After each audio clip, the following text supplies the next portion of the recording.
वो सोच सकता था जिसने उसके ऊपर बेटिंग की हुई है। तो अब थोड़े दिन पहले आप देखें ना, बाबर आजम की नई ई ट्रॉन आ गई, ऑडी ई ट्रॉन आ गई। बड़ी अच्छी गाड़ी है, मैंने भी रखी है, लेकिन अभी उनको लग पता जाएगा जब उसके इलेक्ट्रिक बोर्ड्स उड़ना शुरू होंगे बारिशों में। तो बाबर आजम जो हैं वो, उन्होंने कहा मेरे भाई ने मुझे गिफ्ट की है। तो कल से मैं लगा हुआ था कि उनका भाई करता क्या है, कि अपने भाई को 7-8 करोड़ की गाड़ी अगर वो गिफ्ट कर रहा है तो बड़ा अच्छा को काम कर रहा होगा। तो पता चला ठेंगा करता है। तो मैंने कहा ये कहाँ से आ गई भाई गाड़ी? तो चुड़ैल ने कहा कि आप अमेरिका से मैच हारेंगे तो गाड़ियाँ नहीं आएंगी, आप अफगानिस्तान से मैच हारेंगे, नीदरलैंड से हारेंगे, आयरलैंड से हारेंगे तो आपके डीएचए में घर नहीं आएंगे, आपके ऑस्ट्रेलिया में प्लॉट नहीं आएंगे, आपके दुबई में अपार्टमेंट नहीं आएंगे, तो और कहाँ किसके आएंगे? तो मैंने कही तो बड़ी स्ट्रांग एलिगेशन है चुड़ैल, तुम किन के बारे में कह रही हो? कहती सबके बारे में, सबको पता है कि पाकिस्तान टीम में कौन कौन बुकी है, कौन कौन बुकियों का बनता है, और किस तरह साया कॉरपोरेशन ने इन सारों को यूज़ किया बोर्ड को ब्लैकमेल करने के लिए। बोर्ड के घुटने टेक दिए। बोर्ड के कैसे घुटने टेके?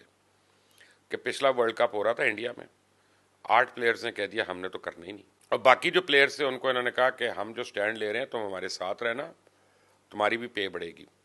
सब ने अपने कॉन्ट्रैक्ट करा लिए, 50 लाख 60 लाख, फिर एंडोर्समेंट्स और फिर गेट मनी और फिर शेयर मनी और स्पॉन्सर मनी, और ये वो करा लिया। ये 6-7 का टोला जो था 8 का टोला। तो बाकी लोग हाथ मलते रह गए। एंड में इफ्तिखार ने पूछा भाई वो हमारे कॉन्ट्रैक्ट्स का क्या हुआ? तो बड़े आराम से कप्तान ने कहा मुझे क्या पता, हमने तो अपनी बात कर रहे थे, या तो तुम लोगों ने साइन किया होता हमारे साथ। उन्होंने कहा हमें तो आपने रोका था, तो हम तो इसलिए इनकार कर रहे थे। उनका बस वो अभी ये हो गया, फिर देखेंगे बाद में। टीम में ग्रुपिंग वहां से शुरू हुई, टीम में लड़ाइयां वहां से शुरू हुई। पेशाइन अफरीदी को जिस तरह बाबर ने हटवाया, तो फिर शाहीन अफरीदी अकेला थोड़ी है, उसके पीछे शाहिद अफरीदी भी है।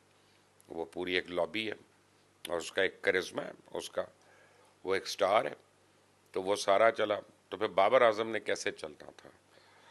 शाहीन अफरीदी जो था, अब इसकी इंजरी के बाद कम बैक में इसकी परफॉर्मेंस बड़ी कॉम्प्लिकेटेड थी, इससे परफॉर्म नहीं हो रहा था, गेंद सही नहीं हो रही थी।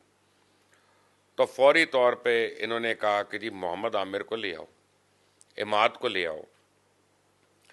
और ये वही मोहम्मद आमिर है जिसके मतलब शाहीन अफरीदी कहता मैं मर जाऊंगा, इस चोर के साथ नहीं टीम में बैठूंगा।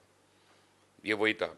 अब वही सारे कहना शुरू हो गया, मोहसिन नकवी को जाके बता रहे हैं थ्रू वहाब रियाज, वो भी बुकी का बेटा है, याद रखिएगा। अब तो पता नहीं उसका भाई करता है, कौन करता है बुक को, मुझे नहीं पता वाली बुक कौन करता है, लेकिन बहरहाल तारीख पूरी है उनकी। तभी तो सलमान भट्ट भी गया, तभी तो आसिफ भी गया, तभी तो आमिर भी गया, सारे एनीवे। और जाके उन्होंने मोहम्मद आमिर से बात की जी, और इमाद से बात की, उनको वापस ले आए, उसको पहला ओवर दे दिया, उसको स्ट्राइक बॉलर दिखा रहे हैं ताकि सुपर ओवर भी उसको दे रहे हैं कि ये जो शाहीन शाह अफरीदी है इसको गालियां ना पड़े, इसको कोई बुरा भला ना कहे, क्या तेरी परफॉर्मेंस क्या थी।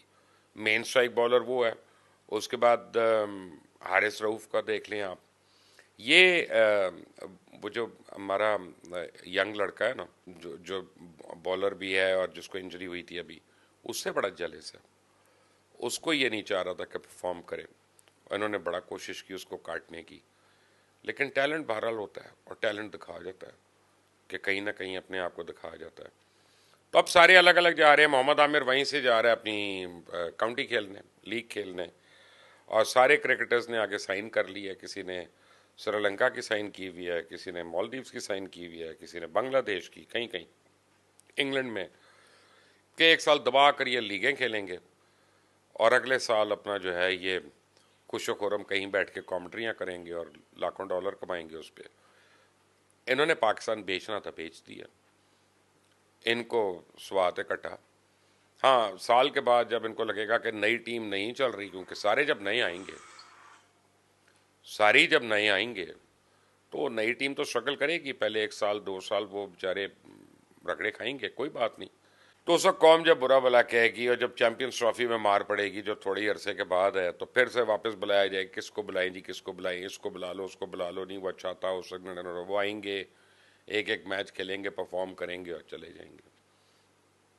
इनका मोडस ऑपरेंडी क्या है? इनका मोडस ऑपरेंडी ये है कि ये इमामुल हक है, इमामुल हक ने 2 इनिंग्स में स्कोर कर लिया। अब आगे एक आ गई टफ पिच आ गई, सख्त पिच आ गई। उस पिच में वो, क्योंकि डॉक्टर भी पेरोल पे अपने, वो भी तो खा भी खाता है ना, वो कौन सा उसमें। डॉक्टर ने कहा कि जी ये लिख के दे दिया ग्रॉइन इंजरी, स्पैज़म है जी, इसको कर लो डिटेक्ट स्पैज़म, या बैक पेन है जी। बैक पेन दुनिया की कोई मशीन देख ही नहीं सकती बैक पेन, उन्हें कह दिया। अब वो आउट हो गए जी अगले मैच से। वो जो ऑखी विकेट है जहाँ पे बॉलर्स ने, को पता है बॉलर्स विकेट है, वहाँ पे वो नए वाले को खिला दिया। वो बेचारा 10 12 15 करके आउट हो गया। तो कह दिया कि जी इसकी तो परफॉर्मेंस ही कोई नहीं है। अगले मैच में जी इंजरी से रिकवर करके इमामुल हक वापस आ गए। कई कई साल इस तरह खेलते रहे हैं, यही इमाम, यही शादाब, यही सारे, ये इसी तरह खेलते रहे हैं कई कई साल।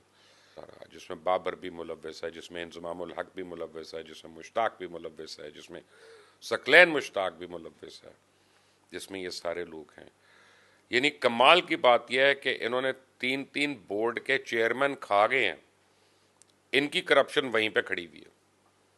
यानी चेयरमैन क्रिकेट बोर्ड जो है वो इनके, यानी करप्ट लोगों के और बुकियों के एकों के सामने नहीं खड़ा हो सका।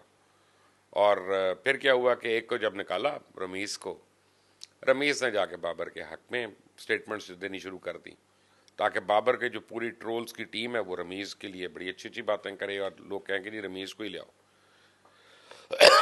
चेयरमैन पीसीबी वापस ले आओ। तो ऐसा अब मोहसिन नकवी के लिए बड़ी टफ चॉइसेस हैं।